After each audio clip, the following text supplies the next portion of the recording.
ఎక్కడికి వెళ్ళా అనుకుంటాం ఈ కోయిలాగా ఇదేమో బాగా శిల్పాట్లు ఆడుతున్నావాట. అప్పుడు కేసీరామయ్య ఉన్నప్పుడు శిల్పాట్లు ఆడినవాట, మళ్ళీ ఇప్పుడు కూడా శిల్పాట్లు ఆడుతున్నావాట. ఏంది పిల్లగా ఏమో అంటున్నావాట? రేవంతమయ్యని ఏమో అన్నవాట ఏంది? అంత పెద్దోళ్ళమా తాత? రేవంత్ రెడ్డి అని అంటే అంత పెద్దోళ్ళమా? మాకు రేవంత్ రెడ్డి అంటే గజ గజ కాలు చేతులు వణుకుతాయి. ఆయన పులాయే, మేమేమో గొర్రెలు మేకలు మేపుకునేటోళ్ళమే. పులికి గొర్రెలు మేకలు మేపుకునేటోళ్ళు భయపడాలి కదా. మరి ఎట్టేటుంది తాత సంసారం ఎట్టేటుంది? ఆయన మరి కేసీరామయ్య 10 ఏళ్ల కాలంలో బాగానే ఉరుకులు పెట్టి దునుకుతీవి, ఎగిరితివి, గంతేస్తివి, ఫోన్ రీల్తివి, లెంకలు కొడితివి, తరివితివి, ఉరివితివి. మరి ఇప్పుడు ఏమన్నా కొద్దిగా ఏమన్నా బతుకు ఏమన్నా మారిందా? మరి ఎందుకంటే ఆయన వద్దనుకొని కడగ నూకి మళ్ళీ ఇప్పుడు కొత్త ప్రభుత్వం కాంగ్రెస్ ప్రభుత్వం వచ్చింది కదా, జర్రా అన్న పానం తావన పడ్డది. అయితే 50 లక్షలు ఖర్చు పెట్టుకొని కేసీరావును ఓడగొట్టిన 50 లక్షలు అయినాయి నీకా? నాకు. ఓ మగోడా, నాకు జేఆర్ఎఫ్ ఫెలోషిప్ వచ్చింది, జూనియర్ రీసెర్చ్ ఫెలోషిప్ అంటారు. అది net exam, national eligible test, దేశం అందరు రాస్తారు. దేశంలో ఉండేటోళ్ళు ఎంకామ్ చేసిన వాళ్ళు అందరూ. యూజీసీ కండక్ట్ చేస్తుంది, యూనివర్సిటీ గ్రాంట్స్ కమిషన్. దాంట్లో సెలెక్ట్ అయిన డబ్బులు 20 లక్షలు వస్తే అవన్నీ కూడా కేసీఆర్కి ఖర్చు పెట్టిన. యూట్యూబ్ నుంచి వచ్చిన 15-20 లక్షలు కేసీరావును ఓడగొట్టడానికి ఖర్చు పెట్టిన.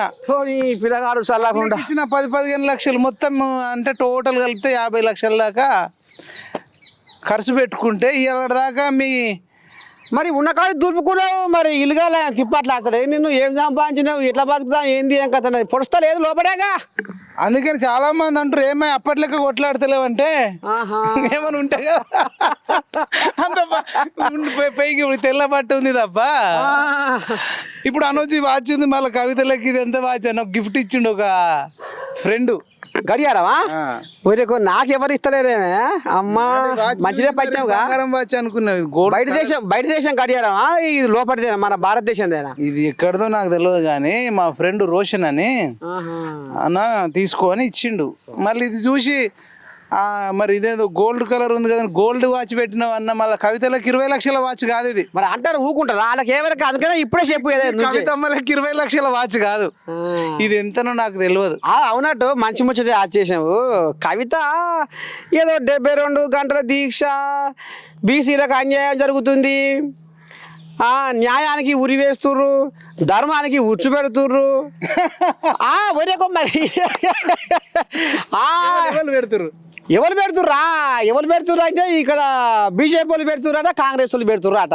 మరి అలా నాన్న అయ్యా లయ్యను పోగొట్టుకుంటుందా? లయ్య మంచోడేనట.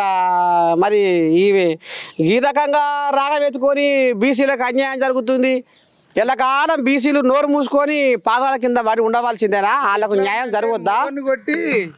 మొగన్ని కొట్టి మొగసాలకు ఎక్కిరట. మొగన్ని దిద్దరా పోతరా కొట్టి నన్ను కొడతాడేమే, నన్ను కొట్టిండ మొగడు అన్నదట.